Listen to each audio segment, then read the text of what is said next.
Magandang hapon po sa inyong lahat mga kapwa ko ka-farmers, mga ka-viewers. So ngayong hapon share lang po namin sa inyo ang ating talong. Ito po ang talong nating bagong tanim kung saan ay maraming beses na po itong napipitasan. So sobrang linis, no? Panalo tayo sa linis nito mga kapwa ko ka-farmers. Yan, at sa ganda, no, bawat linya. Yan. Napakalinis po ang ating taniman na talong. Kahit saan tayo lumingon. So ang variety po ng ating talong, ito po ang Calixto F1. Okay. Yan.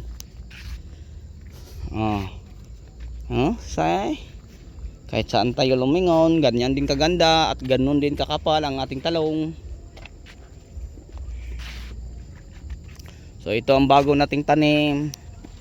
3 months na. At ito na po ang ating 6 months old na talong. Malapit na po mag 7 months. So yun po, no, mga ka-farmers, mga ka-viewers. Yan. At ito naman yung mga nangingitim, no. Yun po ang mga bunga ng ating talong. Yan. So kita natin kung gaano kaganda si Calixto F1. So kahapon, no, pinipitasan natin. So ngayon meron na po tayong napapansin na mga pwede nang i-harvest.